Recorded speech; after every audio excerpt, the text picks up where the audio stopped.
Tu cherches un super moniteur 27 pouces et tu veux savoir lequel vaut vraiment le coup? Alors reste avec nous, on a testé 5 modèles solides et on te dit lequel arrive en tête.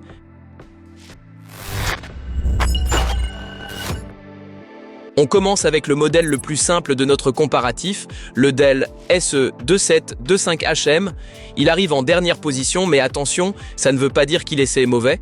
Pour du télétravail ou un usage quotidien, il fait bien le job, notamment grâce à sa dalle IPS sans scintillement de bonne qualité et ses 100 Hz. Comparé aux autres écrans de ce test, il ne propose toutefois qu'une résolution Full HD, ce qui paraît un peu pixelisé sur du 27 pouces. Il manque aussi les fonctions modernes comme l'USB-C ou la synchronisation adaptative.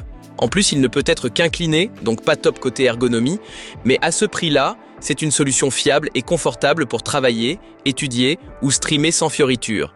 Et au fait, les liens vers tous les écrans testés sont comme toujours dans la description au meilleur prix.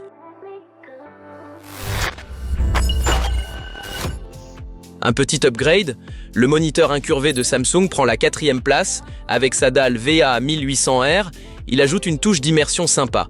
Que ce soit pour regarder des films ou jouer, l'affichage incurvé rend l'expérience plus engageante. Et avec ses 100 Hz, l'image reste fluide, en plus d'un bon contraste typique des dalles VA. Mais là encore, la résolution Full HD est un peu juste pour 27 pouces. Il manque aussi un port USB-C et l'ergonomie est très basique. Pas de synchronisation adaptative non plus, donc ce n'est pas le choix idéal pour les gamers exigeants. Si tu veux un setup sobre mais stylé, avec des couleurs intenses et un écran incurvé, ce modèle est fait pour toi. Et si la vidéo t'aide jusqu'ici, n'hésite pas à nous soutenir. Un petit like et un abonnement, ça fait vraiment la différence.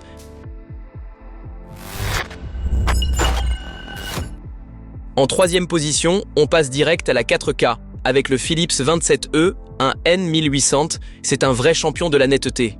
Avec cette résolution ultra haute, chaque détail ressort, que ce soit pour le montage vidéo, la retouche photo ou le streaming. Couverture colorimétrique, 109% sRGB, précision, Delta E sous 2, parfait pour les pros de l'image.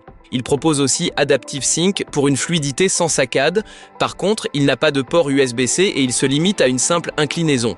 Les haut-parleurs intégrés sont pratiques, mais ne remplaceront pas une bonne enceinte externe. Si tu cherches un écran ultra détaillé pour le télétravail, la création ou le divertissement 4K, celui-ci est clairement à considérer. Beaucoup de pixels pour un prix raisonnable.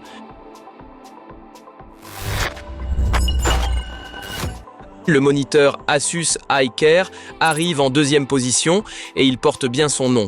Il combine la 4K avec une série complète de protections oculaires, filtre lumière bleue, images sans scintillement et même rappel de pause pour les yeux.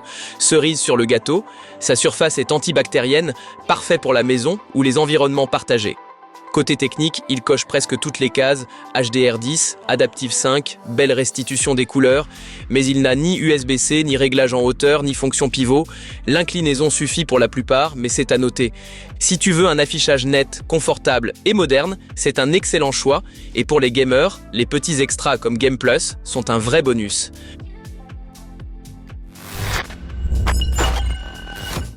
Et en première place, le BenQ GW2790QT, c'est le moniteur polyvalent par excellence. Son écran QHD est super net, l'USB-C avec 65 watts alimente ton laptop et il offre une ergonomie complète, parfait pour le bureau ou le télétravail. Contrairement aux autres, il propose un pied ajustable, une rotation d'écran, le mode pivot et un vrai système audio avec haut-parleur et micro intégrés. Idéal pour les réunions en ligne. Ok, il n'a que 75 Hz, mais pour tout sauf le gaming intensif, c'est largement suffisant. Bref, un excellent équilibre pour travailler efficacement, surfer confortablement et même se détendre devant une série.